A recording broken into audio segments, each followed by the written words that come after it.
డబ్బు, అనారోగ్యం, ఉద్యోగం, వ్యాపారం, అప్పులతో బాధపడుతున్నారా? మీకోసమే లాంచ్ యువర్ ఫ్యూచర్ ప్రోగ్రామ్. నమస్కారం డాక్టర్ షియా చరణ్. నమస్కారం. 633వ మనీ మంత్ర వీడియో. సో ప్రీవియస్ వీడియోలో మీరు మాట్లాడింది అంటే ఏదైనా కొత్తగా చేసేటప్పుడు తెలియకుండానే ఆ దారి మనకి ఫ్యూచర్ని క్రియేట్ అయ్యేలా చేస్తూ ఉంటుంది మనకి ఏదైనా సరే. బట్ ఆ కొత్తదనం కోసం మన ప్రయత్నం ఎప్పుడూ ఉండాలి. కొత్త నీరు కోసం ఎలా అయితే ప్రయత్నం చేస్తూ ఉంటాం అట్లా ఈ వీడియోలో ఏం చెప్తున్నారు అంటే మనం ఫస్ట్ వీడియోలో మనం పిట్టకథలు అన్నారు మీరు. సరే పిట్టకథలు చెప్పుకున్నాం. అంటే చేతనాత్మక సుప్త చేతన మనసుకున్నటువంటి ఘర్షణ ఎలా ఉంటుంది, ఆ ఘర్షణ ద్వారా ఎలా ఉంటుంది అనేది మనం చెప్పుకున్నాం. నెక్స్ట్కి వచ్చేసరికి ధనదాహం గురించి చెప్పుకున్నాం. ఆ పెద్ద తవ్వుతూ ఉంటే డబ్బు రావడము అదంతా చెప్పుకున్నాం. ఇప్పుడు ఏమైందంటే ఇవన్నీ ఒక పక్కన పెట్టేస్తే ఒక స్థాయికి వచ్చిన తర్వాత మనిషి చేసే ప్రయత్నంలో విసిగిపోవడం అనేది జరుగుతుంది. అంటే తనకు బుద్ధి తెలిసినప్పటి నుంచి, అంటే ఒక 20 years నుంచి ఒక యువకుడు తన జీవిత పోరాటంలో ఎన్నో చూసి చేసి అలసిపోయి ఎక్కడ కూడా సక్సెస్ లేకపోతే చాలా ఇబ్బందులను ఎదుర్కొన్నట్టు అసలు నా జీవితానికి ఒక మీనింగ్ ఉందా లేదా అనే ఒక ఆలోచనతో కుంగిపోవడం జరుగుతుంది. మనకి రఘువంశంలో మాంధాత అనే ఒక ఋషి ఉండేది. శ్రీరాముడి వంశంలో మాంధాత అనే ఒక ఋషి ఉండేది. ఆయనకి ఏంటంటే 12 సంవత్సరాల్లో ఉపనయనం చేశారు. బ్రాహ్మణులు ఏం చేస్తారంటే 12 సంవత్సరాల్లో ఉపనయనం చేసి గాయత్రి ఇస్తారు. 18 సంవత్సరాల్లో అమ్మవారి దర్శనం అవుతుంది. అంటే గాయత్రి సిద్ధి అనేది జరుగుతుంది. అర్థమైందా? అప్పటి నుంచి ఆ అబ్బాయికి వాక్కు మీద స్వాతంత్రం, అంటే అతను ఏది చెప్తే అది అయిపోవడం, అన్ని రకాలుగా కొన్ని శక్తులు అబ్బుతాయి. ఓకేనా? 18 సంవత్సరాల వరకు. ఇతనికి 18 సంవత్సరాలు వచ్చింది, ఇంకా సిద్ధి కాలేదు. ఓకేనా? 20 సంవత్సరాలు వచ్చింది, 25 సంవత్సరాలు వచ్చింది, అమ్మవారి దర్శనం కాలేదు. 30 అయిపోయింది, మొత్తం 40 సంవత్సరాలు వచ్చింది. విసుగు వచ్చేసింది. ఇంకా ఏం ప్రయత్నం చేస్తాం మనము, ఇక ఇక్కడ ఉండి కూడా లాభం లేదు అని చెప్పేసి హిమాలయస్ వెళ్ళిపోయినాడు. హిమాలయస్ వెళ్ళిపోయిన తర్వాత అక్కడ కూర్చోండి ఉదయం లేచి మళ్ళీ సంధ్య వార్చుకుందాం అని చెప్పేసి కూర్చొని సంధ్య చేసుకున్నాం. సంధ్య వార్చుకుంటుంటే అప్పుడు గాయత్రి ప్రత్యక్షమైంది. ప్రత్యక్షం ఏం కావాలరా నీకు అని అడిగింది. అని ఆశ్చర్యపోయాడు. ఏ తల్లి, వయసు అంతా పోయింది, పెళ్ళి చేసుకునే వయసు లేదు, అదంతా అయిపోయింది, ఏం చేయాలి, ఇప్పుడు వచ్చి నువ్వు ఏం కావాలని అడుగుతావే, ఏమేమి అనుభవించాలనో వయసులో అవన్నీ పోయినాయి కదా, ఇప్పుడు అంతా అయిపోయిన తర్వాత 40 సంవత్సరాలు వచ్చాయని ఇప్పుడు వచ్చి అడుగుతున్నావు నన్ను ఏం కావాలని, ఎన్ని రోజులు ఏం చేసావని అన్నాడు ఆయన. అంటే అప్పుడు ఆయన మంది కదా ఒకసారి వెనక్కి తిరిగి చూడరా అని. ఇట్టా వెనక్కి తిరిగి చూశాడు ఆయన. చూడగానే వెనకాల మంచు కొండలన్నీ కాలిపోతున్నాయి. అదేంటి తల్లి మంచు కొండలు ఏంటి, కాలిపోవడం ఏంటి అని అడిగాడు ఆయన. ఈరోజు నీ కర్మ కాలేదురా, అందుకని నేను వచ్చాను. ఎలా ఉంటుందంటే మనకు కూడా అదే అనిపిస్తుంది, ఇంకా కర్మ కాలేదేమో. 30 సంవత్సరాలు వచ్చింది, 40 సంవత్సరాలు వచ్చింది, 50 సంవత్సరాలు వచ్చిన జీవితం అలా ఉంది. ఇలాంటి కథలు విన్నప్పుడు, ఇలాంటి పురాణ ఇతిహాసాలు విన్నప్పుడు మనకి ఏమనిపిస్తుంది అంటే మన కర్మ కాలేదేమో అనిపిస్తుంది. కర్మ కారణం అంటే ఏంది, మనం ఇంత కూడా గత వీడియోలో కూడా మనం చెప్పుకోవడం జరిగింది. కర్మ కారణం అంటే ఏంది, నీ ఆలోచన విధానం మారలేదన్నమాట. సింపుల్ అంతే. నీ ఆలోచన విధానం అయితే మార్చుకుంటే ఆటోమేటిక్గా నీ కర్మ కాలిపోతుంది.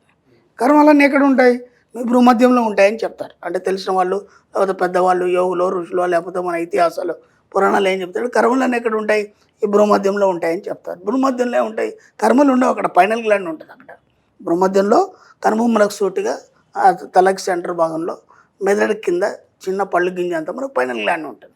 దాన్నే మనం తెలుగు పీయూష గ్రంథి అని అనుకున్నాం.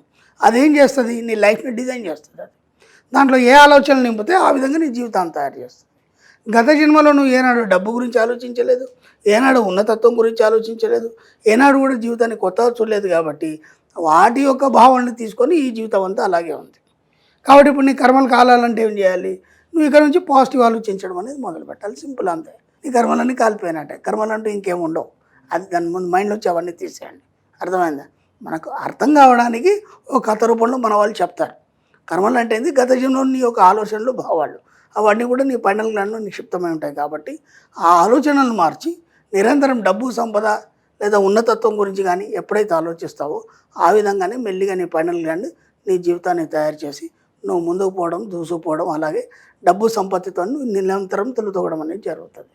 అదే చాలా సింపుల్గా చెప్పారంటే కర్మ అంటే మనకి పురాణాల్లో సంబంధించినటువంటి వాటిల్లో అప్లికేషన్స్ కనుక చూస్తే సింపుల్గా చెప్పాలి అని అంటే ఏది చేస్తే దాన్ని దాన్ని అనుభవిస్తావు. గత జన్మలో లేదు పాపాలు చేసావు, అవన్నీ నీకు ఇప్పుడు తగులుకున్నాయి, అవన్నీ అట్లా చెప్తారు. అవి చెప్తారు. బట్ ఇందులో ఆలోచన నీ కర్మ అని చెప్పడానికి దీని ఏమంటారంటే పాపభీతి అంటారు. ఆ పాపభీతి వల్ల నువ్వు తప్పులు చేయకుండా ఉంటావు. ఇక్కడ మనకి ఏం చెప్తున్నారంటే అది చేయకరా అని చెప్పాలంటే అది చేస్తే నువ్వు ఇలా అవుతుందని చెప్పడం వల్ల వాడు ఆ నెగిటివ్ వైపు వెళ్ళకుండా పాజిటివ్ చేస్తాడు. మనం చెప్తున్నది అదే, వాళ్ళు చెప్పింది అదే, కానీ మనకు అది అర్థం కాలేదు. ఇప్పుడు ఈజీగా మనం ఏం చేస్తాం, నెగిటివ్ నుంచి పాజిటివ్కి వస్తాం. అంతే సింపుల్గా. మీనింగ్ మార్చారు, బాగానే ఉంది. చెడు చేయకని చెప్తున్నారు కదా వాళ్ళు, అంటే అక్కడ నెగిటివ్ చేయకని చెప్తున్నారు కదా, పాజిటివ్ చేయమన్నారు అంతే. కర్మ అని అంటే మీ నెగిటివ్ ఆలోచనల తాలూకు రిజల్ట్ ఏదైతే ఉంటుందో దాన్ని అనుభవించడం అనేటువంటి దాన్ని చెప్పటం. దీని మీద నేను ఒక చక్కని కథ చెప్తాను కర్మ సిద్ధాంతం మీద. ఓకే. ఒక బ్రాహ్మడు ఉన్నాడు, అతనికి ఒక ఆవుదానం వచ్చింది. బ్రాహ్మణులకు ఆవుదానం ఇస్తారు కదా, అంటే కర్మ సిద్ధాంతం అనేది అర్థం కావడానికి చెప్తున్నాను. మన సబ్జెక్ట్లో కర్మ సిద్ధాంతం లేదు, ఇది చెప్తే మీకు అర్థమవుతుంది. బ్రాహ్మడికి ఆవుదానం వచ్చింది. ఆవుదానం వచ్చిన తర్వాత ఇతనికి దరిద్రం వచ్చింది. ఎంత కూడా ఇతనికి ఎవరు ఈయన దగ్గర రావట్లేదు, డబ్బులు ఇవ్వట్లేదు, జ్యోతిషం అదేం చెప్పించుకోవట్లేదు. కాకపోతే ఈయన త్రికాలవేది, అంటే అంటే 3 కాలాల గురించి తెలుసు. భూత భవిష్యత్ వర్తమాన కాలం, గత జన్మలో ఏముంది, ఇప్పుడేముంది, ఫ్యూచర్లో ఏమైతే అన్నీ తెలుసు. అంత గొప్ప పండితుడు ఆయన. అలా కూర్చున్నాడు, ఏదో రాసుకుంటే పక్కన ఆవు ఉంది. ఆ ఆవుకి పైన మూర ఉంటుంది కదా, దానికి ఒక పుండు అయింది, దెబ్బ తగలేదో గాయమైంది. దాని మీద ఒక కాకి కూర్చొని దాన్ని పొడుస్తూ ఉంది. అది అంబా అని అరుస్తూ ఉంది. అది ఎంత బాధాకరం అది, అవునా కదా. లోపల వీళ్ళ ఆవిడలో వంట చేసుకుంటుంది. అక్కడి నుంచి ఏమో అన్నది కదా, ఏమయ్యా ఆడే కూర్చున్నావు కదా, ఆ కాకిని ఎల్లగొట్టచ్చు కదా, పాపం అది అంత గట్టిగా అరుస్తుంటే బాధ అనిపించట్లేదు నీకు అన్నాడు. ఆయన ఏం విన్నట్టు తన పని తాను చేసుకుంటుంటే కొద్దిసేపు మళ్ళీ అరిచింది ఆయన. సరే ఏం తెలియనట్టు తన పని తాను చేసుకున్నాడు. 3వసారి ఆమె కోపం వచ్చేసి చేతిలో గరిటె ఉంది అలాగే వచ్చేసి ఏమయ్యా కనీసం ఆ కాకిని కొట్టొచ్చు కదా, పక్కనే ఉన్నావు కదా, చెవులు వినిపించట్లేదా అని, కానీ గట్టిగా అరిచింది ఆమె. అప్పుడు ఆయన ఇలా చూసి, ఒకసారి పిచ్చిదానా, అసలు ఆవు ఎవరు అనుకుంటున్నావు నువ్వు తెలుసా నీకు అన్నాడు. తెలీదండి. ఆవు వచ్చిన తర్వాత మనకు దానం, మనకు దరిద్రం వచ్చింది కదా, గమనించవలేదు. అవునండి, ఆవు ఎవరో కాదే, గత జన్మలో కోమటి మనకు అప్పిచ్చాడు, అది తీర్చుకోవడానికి వచ్చాడు వాడు. ఎందుకంటే మనం లేపోయినా దానికి పెట్టాలి ఖచ్చితంగా, ఆవుకి చంపొద్దు కాబట్టి మనం లేపోయినా ఎక్కడి నుంచి తెచ్చి పెట్టాలి. ఆ కాకి ఏదైతుందో వాడు భార్య గత జన్మ దాన్ని పొడుచుకు తిన్నాడు, ఇప్పుడు అది పొడుచుకు తింటుంది. కాబట్టి ఇది కర్మ సిద్ధాంతం. గత జన్మ లేదో పాపం చేసామేమో చేసాము, అది అప్పు తీర్చుకోవడానికి, అది ఇదంతా కర్మ సిద్ధాంతం. మన సబ్జెక్ట్లో కర్మ సిద్ధాంతం లేదు. గత జన్మలో నువ్వు ఉన్నతంగా ఆలోచించలేదు, నువ్వు పేదరిక ఆలోచనలు కలిగి ఉండడం వల్ల ఈ జన్మలో కూడా నువ్వు పేదరికాన్ని అనుభవిస్తున్నావు. ఎప్పుడు నీ ఆలోచన విధానాన్ని మార్చుకోవడం వల్ల నువ్వు ధనవంతుడు కోటీశ్వరుడు అవుతావు, అంతే సింపుల్. కాబట్టి కర్మ సిద్ధాంతం అనేది నమ్మొద్దు మన సబ్జెక్ట్లో, అది లేదు. Thank you sir, thank you so much doctor Shri Chiranthakrishna Swami గారు. Thank you sir. చాలామంది మహిళలు మీ క్లాసెస్కి అటెండ్ అవ్వాలి అనుకుంటున్నారు, సబ్జెక్ట్ని ఇంకా దగ్గర నుంచి చూసి విని రాసుకొని వాళ్ళ జీవితాల్లో పాటించాలనుకునే వాళ్ళు చాలామంది. ఏ ఏరియాలో ఎప్పుడెప్పుడు కండక్ట్ చేయబోతున్నారు, ఈ మధ్య కాలంలో ఏమైనా క్లాసెస్ ఉండబోతున్నాయా? ఓకేనమ్మా, మనకి 2024 అమ్మా, మనకి ఇప్పుడు 23 జూన్ విశాఖపట్నంలో ఉంటుందమ్మా, అలాగే 30 జూన్ మనకి తిరుపతిలో ఉంటుంది, 7 జూలై రాజమండ్రిలో ఉంటుందమ్మా. ప్రస్తుతానికి ఉన్న క్లాసెస్ ఇవి. తర్వాత మళ్ళీ అయిన తర్వాత మనం next class. Sure sir. Thank you sir, thank you so much. Thank you అమ్మా.